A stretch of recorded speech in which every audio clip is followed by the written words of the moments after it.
अच्छे लोगों की मृत्यु जल्दी क्यों हो जाती है? अच्छे लोगों के साथ बुरा क्यों होता है? अच्छे लोग अपने पाप का फल जल्दी ही काट लेते हैं। और इस वीडियो के अंत में भगवान श्री कृष्ण के द्वारा एक बताई गई बहुत ही अच्छी कहानी का भी वर्णन किया गया है। मित्रों, यह एक सवाल है कि अच्छे लोगों की मृत्यु जल्दी क्यों हो जाती है।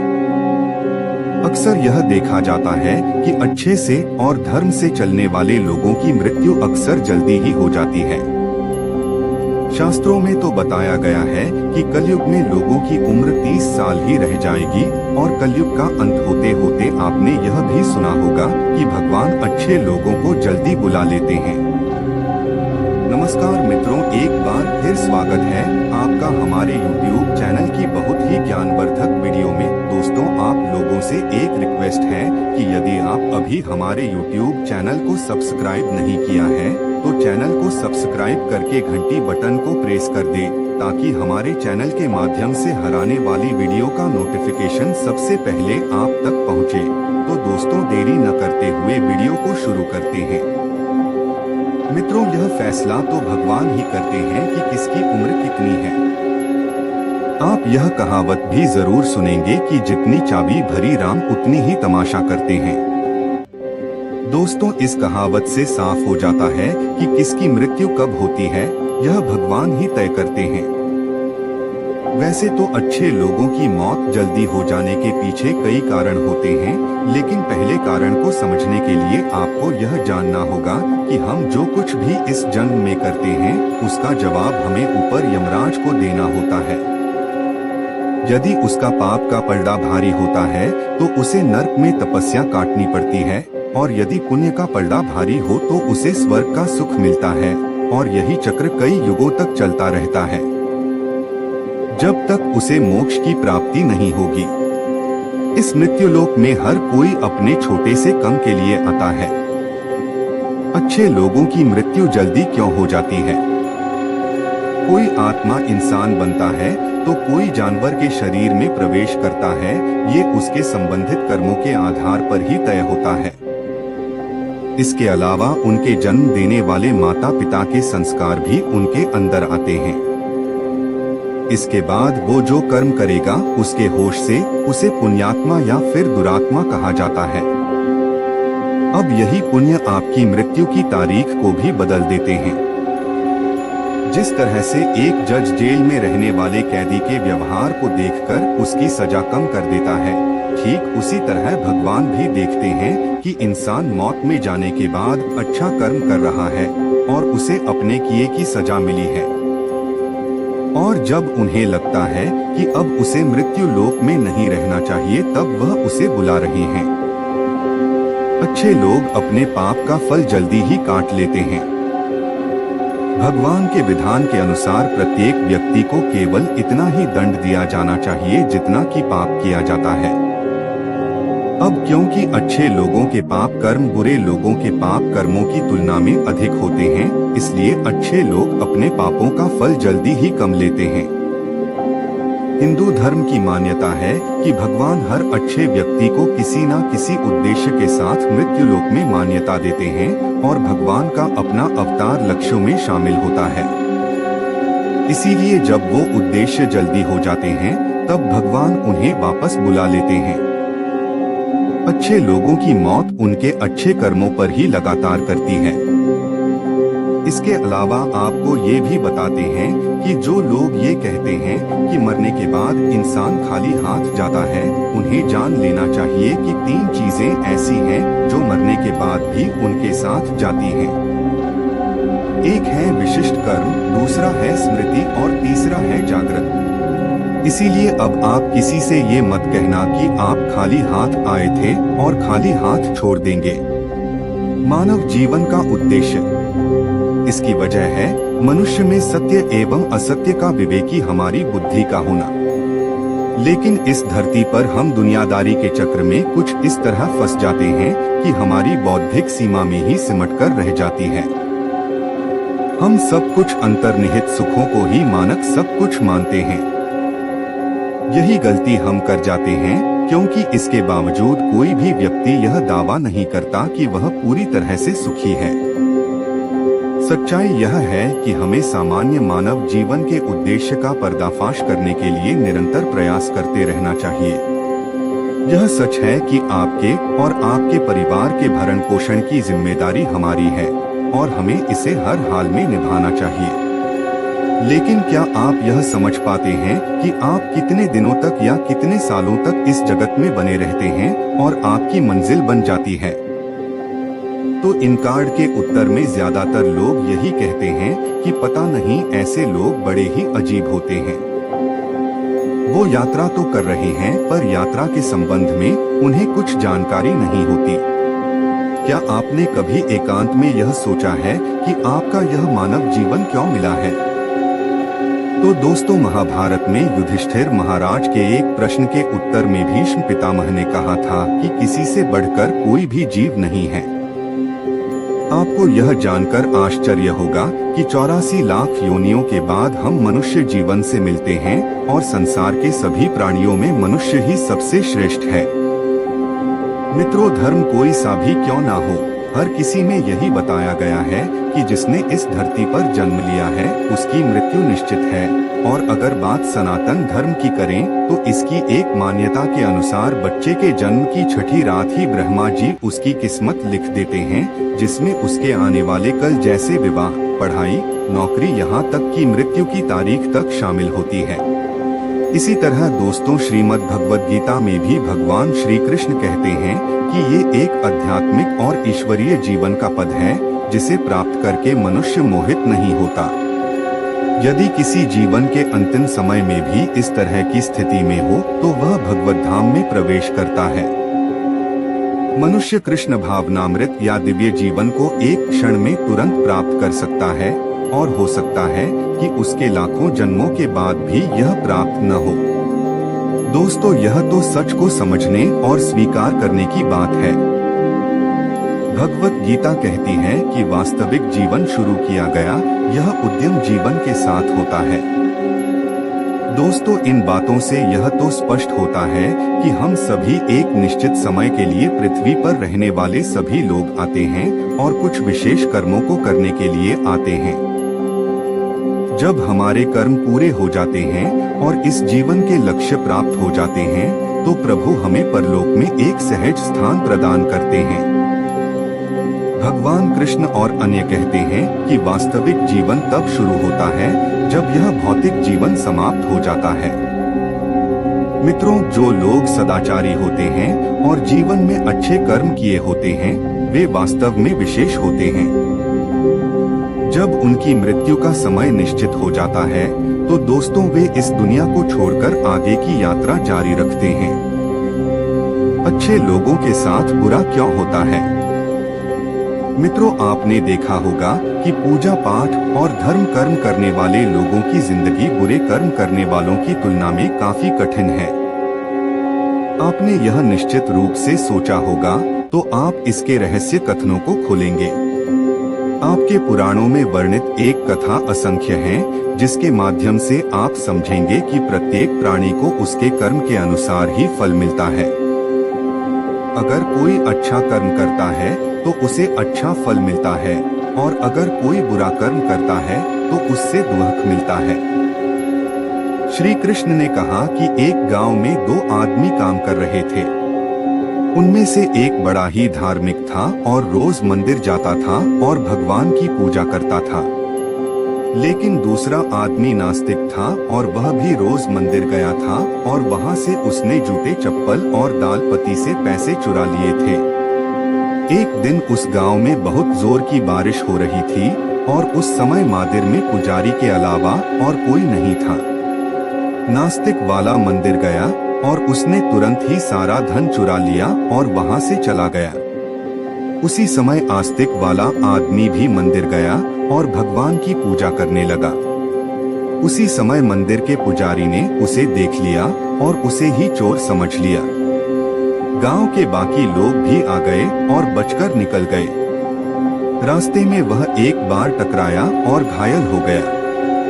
आस्तिक व्यक्ति को वह व्यक्ति मिला जिसने मंदिर में चोरी की थी।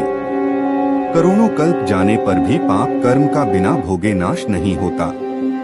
कुछ समय बाद दोनों व्यक्तियों की मृत्यु हो गई और वहां आस्तिक व्यक्ति ने यमराज से पूछा कि उसके साथ ऐसा क्यों हुआ। यमराज ने कहा कि जिस दिन तुम पर झूठा आरोप लगाया गया था उस दिन तुम्हारा जीवन समाप्त हो गया था, लेकिन तुम्हारे द्वारा किए गए अच्छे कर्मों के कारण तुम बच गए। यमराज ने कहा कि दूसरी ओर किसी व्यक्ति के भाग्य में एक राजा बनना लिखा था, लेकिन उके से पाप कर्मों के कारण वह एक मामूली चोर बना रहा। मित्रों, दूसरे और शास्त्रों में यह भी बताया गया है कि करों कल्प अनुमान जाने पर भी पाप कर्म का बिना भोगे नाश नहीं होता। इसलिए जो व्यक्ति पाप करता है वह हो सकता है कि आज खुश हो, लेकिन उसे अपने पाप का फल कभी नहीं तो कभी छोटा नहीं मानता। इसी तरह से एक कहानी यह भी है कि एक बहुत ही ज्यादा पापी व्यक्ति एक रास्ते से जा रहा था और वहां बहुत सारा सोना मिल गया, और जब उसी रास्ते से एक अच्छा और धर्मात्मा व्यक्ति जा रहा था जिसे कांटा लग गया और वह जोर से जमीन पर गिर गया।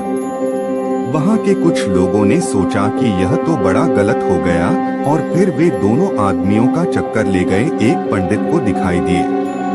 पंडित जी ने बताया कि वह जो पापी व्यक्ति है उसकी नियति में राजा बना था, लेकिन उसके द्वारा पाप के कारण उसे इतना सोना ही केवल मिल पाया है।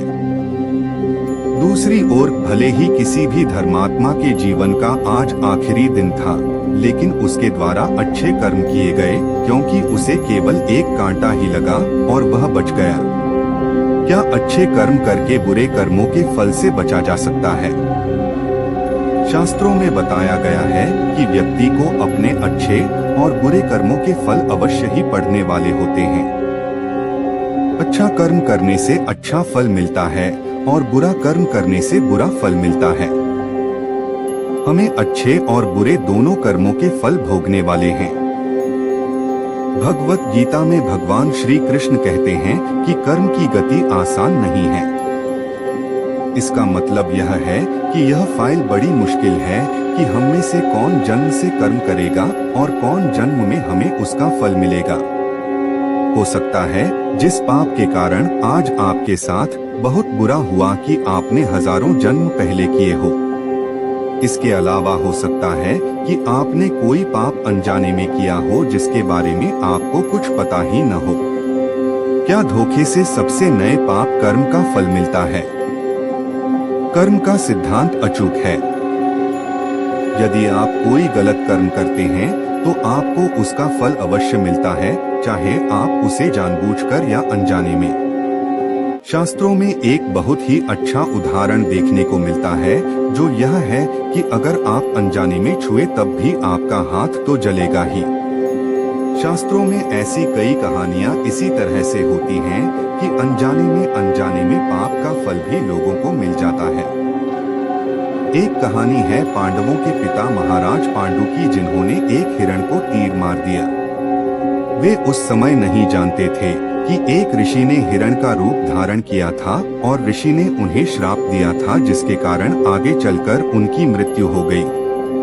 सहस्त्रों के अनुसार क्षत्रिय राजाओं को शिकार करने की छूट है और हिरण को गिराना कोई पाप नहीं था, लेकिन पांडु यह नहीं जानते थे कि हिरण के रूप में वे एक ऋषि हैं, जिनके कारण वे इतने भयंकर श्राप मिले कि उनकी मृत्यु हो गई। दोस्तों, वीडियो के अंत में आप लोगों से रिक्वेस्ट ही है कि अगर आपको यह वीडियो जरा सा भी अच्छा लगा हो तो मेरे चैनल को सब्सक्राइब, वीडियो को एक लाइक करके कमेंट में जय श्री कृष्ण जरूर लिखें। मिलते हैं नए वीडियो के साथ। इसी तरह दोस्तों, श्रीमद् भगवद गीता में भी भगवान श्री कृष्ण कहते हैं कि ये एक आध्यात्मिक और ईश्वरीय जीवन का पद है, जिसे प्राप्त करके मनुष्य मोहित नहीं होता। यदि किसी जीवन के अंतिम समय में भी इस तरह की स्थिति में हो तो वह भगवत धाम में प्रवेश करता है। मनुष्य कृष्ण भावनामृत या दिव्य जीवन को एक क्षण में तुरंत प्राप्त कर सकता है, और हो सकता है कि उसके लाखों जन्मों के बाद भी यह प्राप्त न हो। दोस्तों, यह तो सच को समझने और स्वीकार करने की बात है। भगवत गीता कहती है कि वास्तविक जीवन शुरू किया गया, यह उद्यम जीवन के साथ होता है। दोस्तों, इन बातों से यह तो स्पष्ट होता है कि हम सभी एक निश्चित समय के लिए पृथ्वी पर रहने वाले सभी लोग आते हैं और कुछ विशेष कर्मों को करने के लिए आते हैं। जब हमारे कर्म पूरे हो जाते हैं और इस जीवन के लक्ष्य प्राप्त हो जाते हैं, तो प्रभु हमें परलोक में एक सहज स्थान प्रदान करते हैं। भगवान कृष्ण और अन्य कहते हैं कि वास्तविक जीवन तब शुरू होता है जब यह भौतिक जीवन समाप्त हो जाता है। मित्रों, जो लोग सदाचारी होते हैं और जीवन में अच्छे कर्म किए होते हैं, वे वास्तव में विशेष होते हैं। जब उनकी मृत्यु का समय निश्चित हो जाता है, तो दोस्तों वे इस दुनिया को छोड़कर आगे की यात्रा जारी रखते हैं। अच्छे लोगों के साथ बुरा क्यों होता है? मित्रों, आपने देखा होगा कि पूजा पाठ और धर्म कर्म करने वाले लोगों की जिंदगी बुरे कर्म करने वालों की तुलना में काफी कठिन है। आपने यह निश्चित रूप से सोचा होगा, तो आप इसके रहस्य कथनों को खोलेंगे। आपके पुराणों में वर्णित एक कथा असंख्य है, जिसके माध्यम से आप समझेंगे कि प्रत्येक प्राणी को उसके कर्म के अनुसार ही फल मिलता है। अगर कोई अच्छा कर्म करता है तो उसे अच्छा फल मिलता है, और अगर कोई बुरा कर्म करता है तो उससे दुख मिलता है। श्री कृष्ण ने कहा कि एक गांव में दो आदमी काम कर रहे थे। उनमें से एक बड़ा ही धार्मिक था और रोज मंदिर जाता था और भगवान की पूजा करता था। लेकिन दूसरा आदमी नास्तिक था और वह भी रोज मंदिर गया था और वहां से उसने जूते चप्पल और दाल पती से पैसे चुरा लिए थे। एक दिन उस गांव में बहुत जोर की बारिश हो रही थी और उस समय मंदिर में पुजारी के अलावा और कोई नहीं था। नास्तिक वाला मंदिर गया और उसने तुरंत ही सारा धन चुरा लिया और वहां से चला गया। उसी समय आस्तिक वाला आदमी भी मंदिर गया और भगवान की पूजा करने लगा। उसी समय मंदिर के पुजारी ने उसे देख लिया और उसे ही चोर समझ लिया। गांव के बाकी लोग भी आ गए और बचकर निकल गए। रास्ते में वह एक बार टकराया और घायल हो गया। आस्तिक व्यक्ति को वह व्यक्ति मिला जिसने मंदिर में चोरी की थी। करोड़ों कल्प जाने पर भी पाप कर्म का बिना भोगे नाश नहीं होता। कुछ समय बाद दोनों व्यक्तियों की मृत्यु हो गई और वहां आस्तिक व्यक्ति ने यमराज से पूछा कि उसके साथ ऐसा क्यों हुआ। यमराज ने कहा कि जिस दिन तुम पर झूठा आरोप लगाया गया था, उस दिन तुम्हारा जीवन समाप्त हो गया था, लेकिन तुम्हारे द्वारा किए गए अच्छे कर्मों के कारण तुम बच गए। यमराज ने कहा कि दूसरी ओर किसी व्यक्ति के भाग्य में एक राजा बनना लिखा था, लेकिन उके से पाप कर्मों के कारण वह एक मामूली चोर बना रहा। मित्रों, दूसरे और शास्त्रों में यह भी बताया गया है कि करों कल्प अनुमान जाने पर भी पाप कर्म का बिना भोगे नाश नहीं होता। इसलिए जो व्यक्ति पाप करता है वह हो सकता है कि आज खुश हो, लेकिन उसे अपने पाप का फल कभी नहीं तो कभी छोटा नहीं मानता। इसी तरह से एक कहानी यह भी है कि एक बहुत ही ज्यादा पापी व्यक्ति एक रास्ते से जा रहा था और वहां बहुत सारा सोना मिल गया, और जब उसी रास्ते से एक अच्छा और धर्मात्मा व्यक्ति जा रहा था जिसे कांटा लग गया और वह जोर से जमीन पर गिर गया। वहां के कुछ लोगों ने सोचा कि यह तो बड़ा गलत हो गया, और फिर वे दोनों आदमियों का चक्कर ले गए एक पंडित को दिखाई दिए। पंडित जी ने बताया कि वह जो पापी व्यक्ति है उसकी नियति में राजा बना था, लेकिन उसके द्वारा पाप के कारण उसे इतना सोना ही केवल मिल पाया है। दूसरी ओर भले ही किसी भी धर्मात्मा के जीवन का आज आखिरी दिन था, लेकिन उसके द्वारा अच्छे कर्म किए गए, क्योंकि उसे केवल एक कांटा ही लगा और वह बच गया।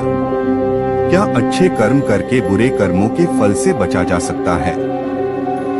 शास्त्रों में बताया गया है कि व्यक्ति को अपने अच्छे और बुरे कर्मों के फल अवश्य ही पड़ने वाले होते हैं। अच्छा कर्म करने से अच्छा फल मिलता है और बुरा कर्म करने से बुरा फल मिलता है। हमें अच्छे और बुरे दोनों कर्मों के फल भोगने वाले हैं। भगवत गीता में भगवान श्री कृष्ण कहते हैं कि कर्म की गति आसान नहीं है। इसका मतलब यह है कि यह फाइल बड़ी मुश्किल है कि हम में से कौन जन्म से कर्म करेगा और कौन जन्म में हमें उसका फल मिलेगा। हो सकता है जिस पाप के कारण आज आपके साथ बहुत बुरा हुआ कि आपने हजारों जन्म पहले किए हो। इसके अलावा हो सकता है कि आपने कोई पाप अनजाने में किया हो जिसके बारे में आपको कुछ पता ही न हो। क्या धोखे से सबसे नए पाप कर्म का फल मिलता है? कर्म का सिद्धांत अचूक है। यदि आप कोई गलत कर्म करते हैं तो आपको उसका फल अवश्य मिलता है, चाहे आप उसे जानबूझकर या अनजाने में। शास्त्रों में एक बहुत ही अच्छा उदाहरण देखने को मिलता है, जो यह है कि अगर आप अनजाने में छुए तब भी आपका हाथ तो जलेगा ही। शास्त्रों में ऐसी कई कहानियां इसी तरह से होती हैं कि अनजाने में पाप का फल भी लोगों को मिल जाता है। एक कहानी है पांडवों के पिता महाराज पांडु की, जिन्होंने एक हिरण को तीर मार दिया। वे उस समय नहीं जानते थे कि एक ऋषि ने हिरण का रूप धारण किया था और ऋषि ने उन्हें श्राप दिया था, जिसके कारण आगे चलकर उनकी मृत्यु हो गई। सहस्त्रों के अनुसार क्षत्रिय राजाओं को शिकार करने की छूट है और हिरण को गिराना कोई पाप नहीं था, लेकिन पांडु यह नहीं जानते थे कि हिरण के रूप में वे एक ऋषि हैं, जिनके कारण वे इतने भयंकर श्राप मिले कि उनकी मृत्यु हो गई। दोस्तों, वीडियो के अंत में आप लोगों से रिक्वेस्ट ही है कि अगर आपको यह वीडियो जरा सा भी अच्छा लगा हो तो मेरे चैनल को सब्सक्राइब, वीडियो को एक लाइक करके कमेंट में जय श्री कृष्ण जरूर लिखें। मिलते हैं नए वीडियो के साथ।